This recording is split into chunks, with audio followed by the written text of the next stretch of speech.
क्या आप जानते हैं नए फार्मरों का सबसे ज़्यादा पूछे जाने वाला सवाल कौन सा है? सर ये कौन सी नस्ल है? तो आज का वीडियो अगर कंप्लीट देख लेंगे तो बहुत सारी नस्लों के बारे में, बहुत सारी विशेषताएं, कितने ग्राम का बच्चा आता है, कैसे बिकता है, कहाँ पाला जाता है, क्यों पाला जाता है, पहचान कैसे करेंगे, पैर देखेंगे, ऊपर देखेंगे, नीचे देखेंगे, रंग देखेंगे, पंख देखेंगे, वजन देखेंगे, क्या क्या चीज़ों से पहचान सकते हैं। नमस्कार दोस्तों, मैं हूँ महसूस कुरैशी, मध्य प्रदेश के सिवनी जिले से आप देख रहे हैं आपका अपना यूट्यूब चैनल देसी मुर्गी पालन। चलिए शुरू करते हैं।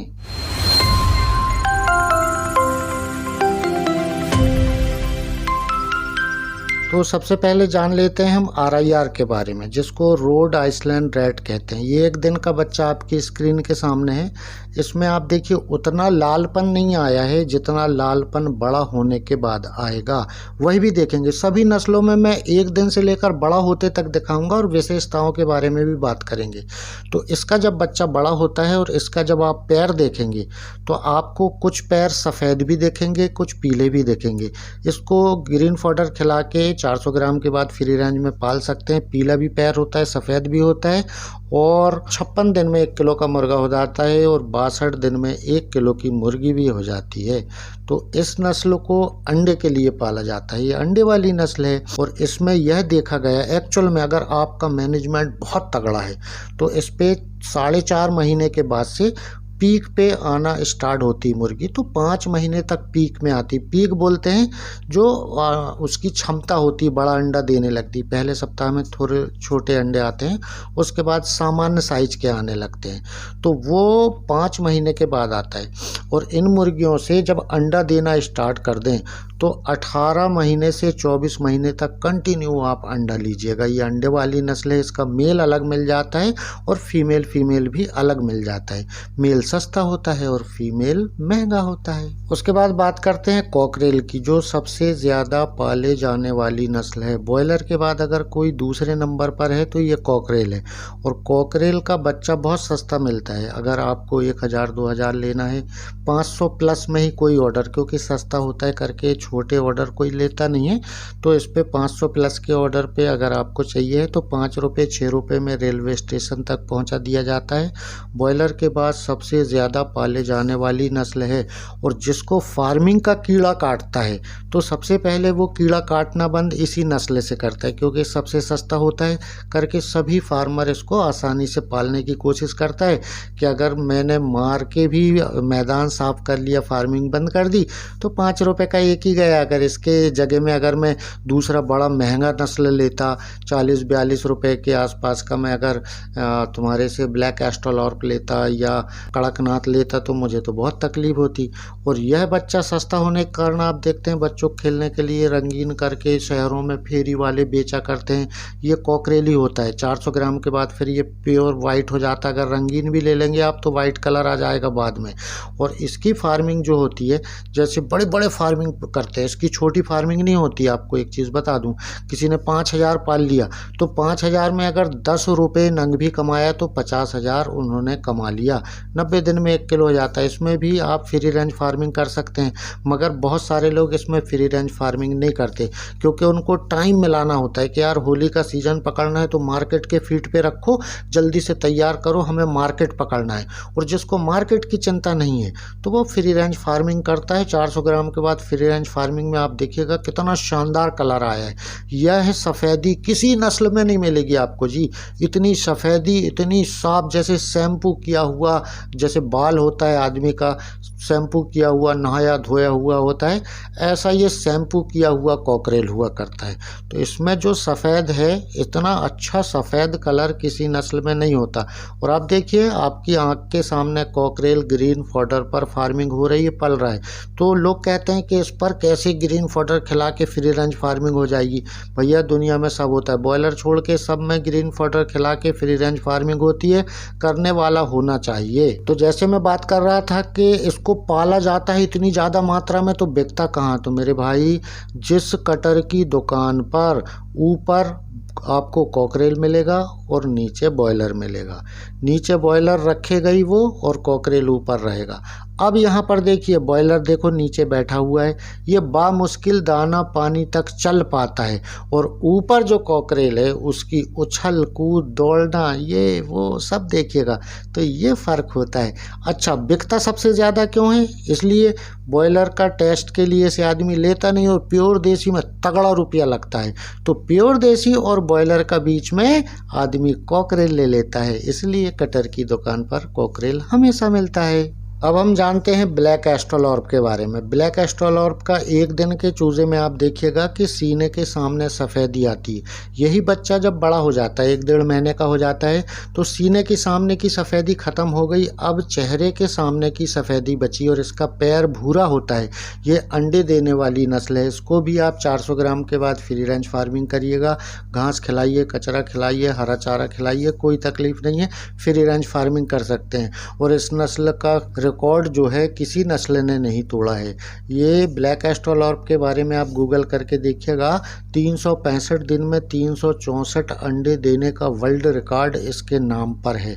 और इस मुर्गी का कमाल आपको बता देता हूँ कि अभी तो आप 1-1.5 महीने की नस्ल स्क्रीन के सामने देख रहे हैं, यह जब मुर्गी बड़ी होती है तो बड़े होने के बाद आप देखिए सर के ऊपर का ताज मुर्गी का भी मुर्गे की तरह होती है और नीचे की जो लटकन है वेटल वो भी लंबी हुआ करती है और लाल सुर्ख वेटल और सर के ऊपर का ताज होता है। तो ये अंडे वाली नस्ल है, अंडे के लिए पालिएगा, लीजिएगा 365 दिन में 364 अंडे। तो आप जान लेते हैं दुनिया की सबसे पुरानी नस्ल के बारे में जिसको प्योर देसी कहते हैं। और अगर इस वीडियो में 1000 लाइक मिल गए तो हर नस्ल के बारे में 30 मिनट का वीडियो बनाऊंगा जिस पर पूरी विशेषता रहेगी, तो लाइक करते जाइएगा। तो प्योर देसी में सबसे ज़्यादा इसी रंग की मुर्गियां देखी जाती हैं जो आप स्क्रीन पे देख रहे हैं। आप देखिएगा इस रंग में मिलेंगी या उस रंग में। हाँ, एक आध वाइट भी मिल सकती है और ब्लैक भी मिल सकती, काली सफ़ेद भी होती हैं कहीं कहीं, मगर बहुत कम मात्रा में। मगर इस रंग की RIR से मिलती हुई बहुत ज़्यादा रहती हैं। तो इस मुर्गी की सबसे मुख्य विशेषता ये है कि अंडे देकर, अंडे को सेक कर उससे चूज़ा निकालना और उनको बड़ा करना, मगर ये थोड़ा सा टाइम ज़्यादा लेती है। तो इसका तरीका यही है कि 5-6 मुर्गी एक साथ बिठा लो अंडे पर और एक किसी के सुपुर्द सारे बच्चे कर दो, तो वो फिर जल्दी से अंडे पे आ जाती हैं। और प्योर देसी के अंडे निकाल कर अगर इंक्यूबेटर से हम चूज़े निकालते हैं तो स्क्रीन के सामने देखिएगा ये प्योर देसी का चूज़ा है, 20 से 23 ग्राम का बच्चा हुआ करता है। और प्योर देसी की फार्मिंग अब बाहर में आने लगी है। 1 सप्ताह के बाद आप देखिएगा, मैं महाराष्ट्र जाने वाला हूँ और आपको प्योर देसी का फार्म दिखाऊंगा। पूरे हिंदुस्तान में प्योर देसी का बच्चा बेचूंगा, आप चिंता मत करिएगा, 1 महीना और इंतज़ार करें, आपको प्योर देसी का बच्चा मिलेगा। ये हैच हो रहा है और बहुत सारा माल तैयार हो गए, मुर्गी अंडे देने लगी हैं। मैंने बहुत बड़ी फार्मिंग वहाँ एक किसान से करवाया है, ठीक है। तो जिनको प्रॉफिट लेना होता है प्योर देसी से, तो वो क्या करते हैं कि हर दिन जो मुर्गी अंडे देती हैं प्योर देसी वाली, उनसे अंडा लेते रहते हैं, अंडे पे नहीं बिठालते और इंक्यूबेटर से बच्चा निकाल लेते हैं और बच्चे निकाल के ब्रूडिंग कर लेते हैं, जैसा आप स्क्रीन पे देख रहे हैं। तो ये प्योर देसी को पालने का मॉडिफाई सिस्टम है, नहीं तो वो तो फिर खुद ही अंडे पे बैठेगी, खुद चूज़ा निकालेगी, खुद 2 महीने तक पालेगी, जब बड़े हो जाएंगे तो अपने से अलग करेगी, फिर कुछ दिन बाद उसका कुड़क ख़त्म होगा, फिर वो अंडे पे आएगी। तो ये तरीका गलत है। तरीका वो सही है कि प्योर देसी मुर्गी से अंडे लेते जाइए, रोज़ उठाते जाइए और इंक्यूबेटर से बच्चे निकाल लीजिएगा, बच्चों की ब्रूडिंग करिएगा, तो मुर्गी निरंतर अंडे देते रहती, उनको आप उस पर बैठा लिएगा नहीं। जैसा मैंने आपको थोड़ी देर पहले बताया था कि 10-15 में एक आध सफ़ेद मुर्गी देखेगी और एक आध काली देखेगी प्योर देसी में, मगर सबसे ज़्यादा जो नस्ल होती है वो RIR से मिलती जुलती प्योर देसी में ज़्यादा होती है। और आप स्क्रीन के सामने देख ही रहे हैं, उसी कलर की ज़्यादा मुर्गियाँ हैं। तो ये प्योर देसी की मुर्गी में ज़्यादातर आप देखते हैं कि आप सोनाली के 2 लॉट निकाल के बेच लेंगे, तब प्योर देसी की मुर्गी पहली बार अंडे पर आएगी। इतना डिफरेंस पालने में, इसलिए किसान जल्दी लॉट निकालने के चक्कर में पूरे भारत में सोनाली छा गया है, क्योंकि सोनाली प्योर देसी से काफ़ी हद तक मिलता है। और सोनाली नस्ल में भी आप फ्री रेंज फार्मिंग करिएगा 400 ग्राम के बाद। तो दोस्तों यह थी प्योर देसी के बारे में मोटी मोटी जानकारी। तो अब बात करते हैं FFG के बारे में, जिसको डबल FG कहते हैं। अब इसके और भी मॉडल आ गए, ट्रिपल FG 4FG आ गया, मगर बहुत कम मात्रा में बिकता है। ये सबसे ज़्यादा पॉपुलर है। इस नस्ल का बच्चा आप देखेंगे तो यह 38 ग्राम के आसपास के वज़न का आता है। अगर बहुत अच्छी क्वालिटी से पेरेंट का मेंटेन किया गया, हैचरी अच्छी, अंडा अच्छा, पेरेंट अच्छा, तो बच्चा अच्छा। और इसकी फार्मिंग आप बहुत बड़ी मात्रा में की जाती है। अगर मान लीजिएगा कि किसी ने 5000 की फार्मिंग की और उसने 20 रुपये पर नग भी कमा लिया। 5000 बच्चा डाल के अगर हमने बाल बड़ा कर लिया, 75 दिन में 2 किलो हो गया। अगर 10 रुपये किलो भी कमाए तो 5000 की फार्मिंग में आप आराम से 1 लाख रुपए कमा सकते हैं। इसका सबसे बड़ा मार्केट है गाज़ियाबाद में, दिल्ली के पास। बहुत बड़ी मात्रा में डबल FG की फार्मिंग तुम्हारे यहाँ यूपी और हरियाणा में सबसे ज़्यादा होती। वहाँ देसी के नाम पर सिर्फ डबल FG क्रॉयलर ही चलता है। वहाँ DP क्रॉस, सोनाली और प्योर देसी का मार्केट नहीं है। डबल FG लोग देसी समझते हैं और उसी को पालते हैं, उसी को खाते हैं, उसी को बेचते हैं सब लोग फार्मिंग करके। तो इसका रेशो क्या चलता है मैं आपको बता देता हूँ। हम तो ये फेरी के लिए पलवाते हैं, क्योंकि हमें आधा किलो दाना खिलाकर 250 ग्राम का वज़न करना होता है और 1 किलो दाना खिलाकर 500 ग्राम का वज़न करना होता है। यानी डबल FG में जितना वज़न आया उससे डबल दाना लगता है। क्योंकि हम 250 ग्राम से बेचना चालू कर देते हैं, 500 ग्राम तक लॉट ख़त्म हो जाना चाहिए, फिर दूसरे फार्म का उठाना चालू होते हैं। क्योंकि जो फेरी में लड़के बेचते हैं वो घर में बैठ के तो रह नहीं सकते, तो कंटिन्यू इसकी फार्मिंग सिवनी के आसपास हमेशा हम लोग करते हैं। और सिवनी के आसपास के लोग यही बच्चा फेरी में ख़रीदते हैं और 24 घंटे 12 महीने यहाँ पर डबल FG में जो भी वज़न चाहिए आपको, 300 ग्राम, 400 ग्राम, 500 ग्राम, हर वज़न का 12 महीने बच्चा मिल जाता है। अब बात कर लेते हैं डबल FG की विशेषताओं पर। डबल FG की फार्मिंग अगर आप पहली बार करेंगे तो एक दिन का बच्चा आएगा तो 36 से 38 ग्राम का होगा, अगर पेरेंट बहुत अच्छा है। और इसको पालने में जितना वज़न मुर्गी बनाएगी, बढ़ाएगी, उससे डबल दाना लगेगा। तो इसको जल्दी तैयार करके जल्दी बेचने के लिए फ्री रेंज फार्मिंग हम नहीं करते हैं, मगर बहुत सारे किसान करते भी हैं जिनको फीड पर पैसा कमाना है। क्योंकि हमें तो फेरी में बेचना है, तो हम फ्री रेंज फार्मिंग नहीं करते हैं। फ्री रेंज तक पहुंचता ही नहीं है और हमारे लॉट ख़त्म हो जाते हैं। तो इसमें 75 दिन में दुगना दाना, वज़न से दुगना दाना लगता है और 2 किलो का वज़न 75 दिन में यह नस्ल कर लेती है। और देखने में आप देखिएगा इसकी खूबसूरती में तो बहुत खूबसूरत दिखता है। और फ्री रेंज में चरता हुआ मुर्गा बड़ी आसानी से गांव में बिक जाता है, मगर ये 1-1, 2-2 बेचने पे, देखिए मेरे चैनल के लोगों में भी यही मुर्गा लगा हुआ है। तो हमारे यहाँ पर आप देखिएगा कि बहुत सारे लोग इसको भी, जो चिल्लर में बेचते हैं, वो इसको पालते हैं। जो पता नहीं है वो लोग खरीद लेते हैं। उसके बाद बात करते हैं DP की। तो आप देखिएगा ये मेरे फार्म की DP है। तो ये इस पर प्योर देसी की तरह तो ये मुर्गी दिखती है, मगर ये पकड़ में कहाँ से आती है? पैरों से। इसके पैर पीले होते हैं RIR की तरह। वो RIR की तरह बॉडी स्ट्रक्चर नहीं होता। आप स्क्रीन पे देखिए, पैर पीले और रंग अजीब ही है, ना सोनाली से मिलता ना प्योर देसी से मिलता। ये DP है, हालांकि बहुत मजबूत इसका बॉडी स्ट्रक्चर होता है। फ्री रेंज फार्मिंग कर सकते हैं। महाराष्ट्र में सबसे ज़्यादा पाली जाती है। इसको 1 किलो करने के लिए अगर आप फ्री रेंज फार्मिंग नहीं कर रहे हैं तो 3 किलो दाना प्लस लगेगा, तो 1 किलो वज़न होगा। अगर फार्म के अंदर डीप लिटर सिस्टम में पालते हैं तो, और अगर फ्री रेंज फार्मिंग करते हैं तो आपको कम दाना लगेगा, दाने की बचत कर सकते हैं। तो अब बात करते हैं सोनाली की। सोनाली को कोई छुपा नहीं सकता और सोनाली सबसे ज़्यादा फ़िलहाल में पाले जाने वाली नस्ल बन गई है, क्योंकि सभी राज्यों में इसकी डिमांड बढ़ गई है। अच्छा, पालते क्यों हैं सब लोग? क्योंकि ये प्योर देसी से काफ़ी हद तक मेल खाती है, मगर वो भी जानकार लोग इसको भी पहचानने लगे हैं। अब इस दुनिया में कोई किसी को बेवकूफ़ नहीं बना सकता, थोड़ी थोड़ी जानकारी सब रखते हैं। तो अब बेवकूफ़ बनाने का दौर ख़त्म हो गया। बहुत सारी नस्ल आ गई और हम जैसे लोगों ने पहचान कर करके और सारी नस्लों के बारे में विशेषता, कलर, पैर, रंग, बॉडी, सब कुछ सारे लोगों ने बता दिया। दिया है तो सब लोग अब जानने लगे हैं कि सोनाली कैसी होती है और प्योर देसी कैसी होती है। तो साहब, सोनाली की खूबसूरती के बारे में क्या कहना। कलर बर्ड में सबसे खूबसूरत दिखती है और सफ़ेद रंग में कॉकरेल शैम्पू किया हुआ है और कलर में सोनाली शैम्पू की हुई है। तो शैम्पू की हुई सोनाली आपकी स्क्रीन के सामने देखिएगा। और अगर फ्री रेंज में चरती हुई हो, वहाँ पर ग्रीन फॉडर हो, तो एक अलग माहौल बन जाता है। मगर एक बात आपको बता दूं कि इस नस्ल को जब आप फ्री रेंज में निकालना चालू करते हैं और अगर ऐसी हरियाली जो स्क्रीन के अंदर आप देख रहे हैं ना, तो ये ज़्यादा से ज़्यादा 4 दिन रहेगी। उसके बाद ये हरियाली नाशक बन के टूट जाएगी। हरियाली नाम का एक पत्ता नहीं दिखेगा, ना एक घास दिखेगा। तो सोनाली नस्ल में भी सभी लोग फ्री रेंज फार्मिंग करते हैं। 400 ग्राम प्लस के बाद फ्री रेंज में निकालते हैं। और इस नस्ल को तैयार करने में, फार्म के अंदर अगर आप तैयार कर रहे हैं तो 3 किलो प्लस दाना खाकर 1 किलो का वज़न डीप लीटर सिस्टम में फार्म के अंदर कर लेती है। मगर ज़्यादातर लोग फ्री रेंज फार्मिंग करते हैं इस नस्ल में। फ्री रेंज पर जो इसमें जो बॉडी स्ट्रक्चर चेंज होता है, चमक आता है, स्वस्थ रहना चालू हो जाती है और फार्म के अंदर वहीं ये बीमार जैसी दिखती है। खूबसूरती में जो बाहर आती है तो वो फ्री रेंज फार्मिंग से आती है। अगर हम सोनाली का बच्चा लेते हैं तो इस पर मेल अलग मिल जाता है, फीमेल अलग मिल जाता है। नर और मादा को छांटने की प्रक्रिया को इंग्लिश में सॉर्टिंग कहते हैं।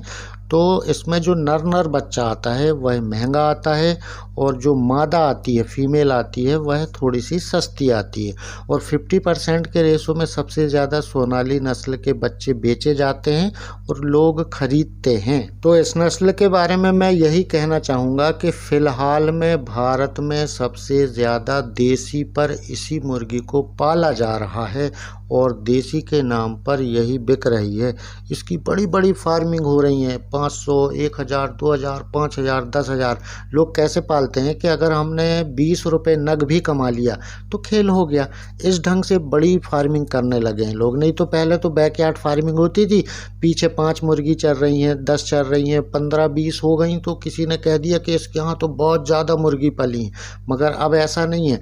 अब 200-500 की तो कोई वैल्यू नहीं बची है जी। बड़े बड़े फार्म, पैसा लोग इन्वेस्ट कर रहे हैं और जितना ज़्यादा पैसा फंसा रहे हैं उतना ज़्यादा पैसा कमा रहे हैं। तो ये सोनाली नस्ल के बारे में थी मोटी मोटी जानकारी। तो अब बात करते हैं असील के बारे में। असील शौकीन लोगों की पसंद है और ये 1 पेयर 2 पेयर 1-2 जोड़े मुर्गे साथ में रखते हैं, इनसे बच्चे निकालते हैं और इनका जोड़ा 5,000-6,000 रुपये जोड़ा बिकता है।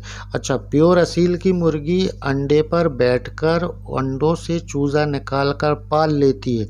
ये भी प्योर देसी की तरह ही प्योर असील की मुर्गी भी प्योर अंडे से चूजा निकालने की क्षमता इसमें हुआ करती है। मुझे बहुत सारे लोग वीडियो देख के फ़ोन करते हैं कि सर असील के 2 बच्चे मिलेंगे क्या। मैं बोलता हूँ भैया, असील मैंने जीवन में नहीं पाला, ना ही बेचता हूँ, क्योंकि ये शौकीन लोगों के लिए 1-1, 2-2, 4-4 ही मिलेंगे जहाँ भी मिलेंगे। और कोई लोग बड़ी फार्मिंग कर रहे होंगे तो मेरा नंबर स्क्रीन पर मैं देता हूँ, आप उस पर मुझे फ़ोन करके बताइएगा। बहुत सारे लोग वीडियो बनाने के लिए बोलते हैं, बच्चा खरीदने के लिए बोलते हैं, तो एक वीडियो चैनल के लिए बना दिया करेंगे। तो ये असील जो है इसको अलग अलग रखते हैं। मेरे गांव के पास एक मुर्गा था, ये 5,000 रुपये का बिका था। ये मुर्गा 2 साल का था और इसका वज़न कम से कम 3 किलो के आसपास का मुर्गा था ये। तो ये 5,000 का बिका था। तो मैं कहाँ पालूंगा भैया इतना महंगा मुर्गा जी। इसके बाद मुर्गी की अगली नस्ल है बटेर। बटेर भी मुर्गी की नस्ल में आती है, आपको अचरज ना लगे। तो इसका जो बच्चा होता है वो 7 से 8 ग्राम का होता है और अक्सर डे ओल्ड चिक्स की कीमत 10 रुपये के आसपास हुआ करती है। मगर जब भी बच्चे खरीदें बटेर के तो आपको 100 से 150 किलोमीटर से ज़्यादा सफ़र ना कराएं, क्योंकि 6-7 ग्राम का बच्चा है जी, उसमें जानी कितनी है। अगर आप सोचें कि मैं 500 और 1000 किलोमीटर से ट्रेन से बच्चा बुलवा लूँगा तो यह मेरे हिसाब से बहुत गलत होगा।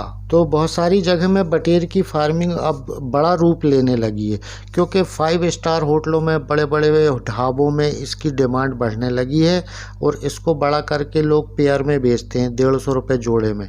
और इसका जो बच्चा है इसको पानी के बर्तन के आसपास पत्थर रख देते हैं, नहीं तो ये पानी के बर्तन में डूब जाता है। और टेम्परेचर इसमें 38 डिग्री सेल्सियस के आसपास पहला सप्ताह होना चाहिए, फिर दूसरे सप्ताह में 4 डिग्री सेल्सियस कम होना चाहिए, फिर तीसरे सप्ताह में 4 डिग्री सेल्सियस कम होना चाहिए। ऐसा कम करते करते और इसकी ब्रूडिंग होती है। अच्छा, आपको एक चीज़ बता दूं कि बटेर की जो सामने स्क्रीन पे देख रहे हैं आप, ये आधा किलो दाना खिलाकर 200 ग्राम का बटेर हो जाता है, जो 150 रुपये जोड़े में बिका करता है। तो एक दिन के बटेर को पालना चालू करेंगे तो 35 से 40 दिन में ये अंडे देने लगता है। मगर जहाँ भी बटेर पालेंगे तो 5 से 6 फीट की हाइट में ग्रीन नेट लगा दीजिएगा। ग्रीन नेट नहीं लगाएंगे तो ये भन से उड़ता है और ऊपर जाके फार्म पे टकराएगा, नीचे आके गिरा और मर जाएगा। इसलिए ग्रीन नेट लगाना बहुत ज़रूरी। बड़े होने के बाद ये उड़ने लगता है। और बटेर पर फ्री रेंज फार्मिंग मत करिएगा। और फ्री रेंज फार्मिंग किए तो भुर्र से गया तो फिर गया ही गया। ठीक है, तो अब बात करते हैं कड़कनाथ के बारे में। कड़कनाथ का बच्चा महंगा आता है और एक दिन के बच्चे का वज़न 26 से 28 ग्राम होता है। आप इसको फिक्स मत मानिएगा, किसका पेरेंट कैसा है यह भी बहुत मायने रखता है। अगर कमज़ोर पेरेंट है तो कमज़ोर अंडा होगा, और कमज़ोर अंडा होगा तो कमज़ोर उससे बच्चा निकलेगा। 26 से 28 ग्राम का आता अगर अच्छा पेरेंट है। और बहुत बढ़िया नस्ल है खाने के लिए, टेस्ट में भी। और हार्ट के पेशेंट, डायबिटीज़ के पेशेंट, जिम करने वाले लड़के, डिलीवरी होने वाली अगर जिन माँ बहनों की है उनको इसका मांस खिलाया जाता है। बहुत फ़ायदेमंद होता है। इसमें फैट बहुत कम होता है और प्रोटीन बहुत ज़्यादा होता है। तो इसमें भी फ्री रेंज फार्मिंग करिएगा आप 400 ग्राम प्लस के बाद। इसको भी ग्रीन फॉडर खिलाइए, कचरा खिलाइए, कोई तकलीफ नहीं है। ये भी देसी है। और देसी में जितनी नस्लें मैंने आपको बताया बटेर छोड़ के सब में फ्री रेंज फार्मिंग होगी, बॉयलर में नहीं होगी। और कड़कनाथ के बारे में मैं आपको बता दूं कि कड़कनाथ देखकर भी आप पहचान सकते हैं कि यह कड़कनाथ है। पूरा काला होता है, यहाँ तक कि मुंह के अंदर की जीभ, ज़बान भी काली होती है। पहले भी मैंने बहुत सारे वीडियो में बताया हुआ। तो ये बहुत फ़ायदेमंद नस्ल है खाने के लिए भी, और पालने में भी बहुत फ़ायदेमंद है, क्योंकि ये बहुत महंगी बिकती है। आज इसका रेट चिल्लर में अगर आप लेते हैं तो 700 रुपये किलो, 800 रुपये किलो भी लोगों ने बेचा है।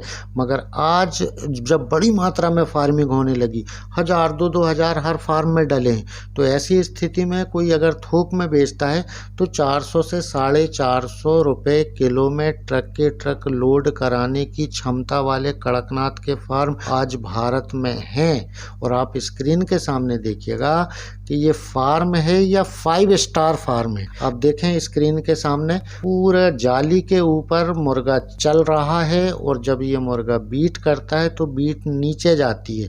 यहाँ पर हमें यह देखना है कि फार्मिंग कितने प्यारे ढंग से हो रही। मैंने इस फार्म को 5 स्टार फार्म क्यों कहा, कोई ना कोई तो वजह होगी।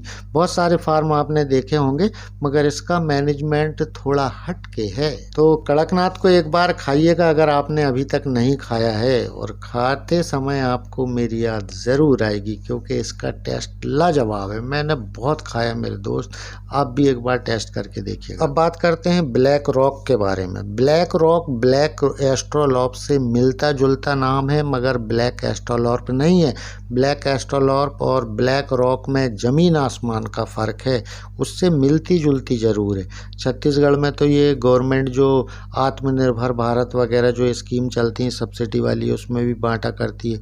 ये ब्लैक एस्ट्रोलॉर्प से काफ़ी मिलती जुलती है। बहुत सारे लोगों ने तो नाम भी नहीं सुना होगा, मैं आपको दिखा भी रहा हूँ। इसकी फार्मिंग बहुत कम होती है, रेयर है, मगर ये बहुत लोग बेवकूफ़ बनाने के लिए ब्लैक एस्ट्रोलॉर्प है करके ब्लैक रॉक बेच देते हैं। उनको कभी जीवन में फार्मिंग में फ़ायदा नहीं होगा अगर फार्मर को धोखा देंगे तो, क्योंकि फार्मर रात और दिन जाग जाग के जान लगा देता है जी फार्मिंग में। उसको अगर कोई धोखा देगा तो वो कभी जीवन में सफल नहीं हो सकता। अब बात करते हैं ब्रॉयलर के बारे में। ब्रॉयलर की ज़्यादातर फार्मिंग कॉन्ट्रैक्ट फार्मिंग होती है। कंपनी आपको बच्चा देती है, दाना देती है, और किसान जो मेहनत करता है वो 3 रुपये से 6 रुपये किलो तक पालने का पैसा कमाता है, पालने का पैसा उसको मिलता है। तो इस पर जो एक दिन का बच्चा आता है वह 44 ग्राम के आसपास का हुआ करता है। कॉप की जो नस्ल है 430Y वगैरह बहुत सारी नस्ल आ गई। अब तो इसकी कॉप की 500 भी आ गई। तो अभी सभी नस्लों में जो मॉडिफाई हो रही हैं, हाइब्रिड नस्लें आ रही हैं कि जल्दी वज़न कैसा बढ़े और कम दाना कैसा लगे। तो बॉयलर की फार्मिंग का मूल मंत्र आपको बता देता हूँ कि 2% से ज़्यादा मोर्टेलिटी नहीं होना चाहिए, यानी 100 पर 2 बच्चे ही मरें, इससे ज़्यादा ना मरें। और 1.5 का FCRI यानी 1.5 किलो दाना खिलाकर 1 किलो का वज़न अगर बॉयलर में कर लेते हैं तो प्राइवेट फार्मिंग भी इसकी कर सकते हैं। मगर मैंने जहाँ तक देखा है कि प्राइवेट फार्मर जो भी फार्मिंग करते थे वो बहुत ज़्यादा सफल नहीं है। ज़्यादातर इसकी फार्मिंग कॉन्ट्रैक्ट फार्मिंग हो रही है, और कॉन्ट्रैक्ट फार्मिंग में मैं आपको बता दूं कि बहुत कम मुनाफा हुआ तो 3 रुपये किलो, और बहुत ज़्यादा मुनाफा हुआ तो 6 रुपये किलो।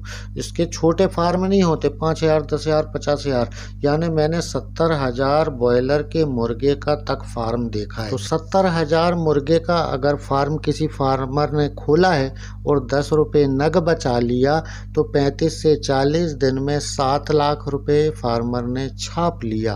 तो बहुत सारे दोस्त मेरे बॉयलर की फार्मिंग करते हैं, तो जब भी लौट जाता है तो घर के खाने के लिए एक आध मुर्गा बचा लिए, 4-5 महीने तक उसको पाल के देखे तो फ्री रेंज में भी सिंगल मुर्गा आंगन में चरते रहता है। 5 किलो का मुर्गा भी मैंने देखा, और एक ये मुर्गा था जो लॉकडाउन के समय में पाला था, ये 9 किलो 100 ग्राम का था। तो वीडियो बहुत लंबा बन गया जी, अब तो आपसे विदा लेते हैं। अगली मुलाकात फिर किसी नए टॉपिक के साथ बहुत जल्द होगी। तब तक के लिए नमस्कार, आदाब, जय हिंद।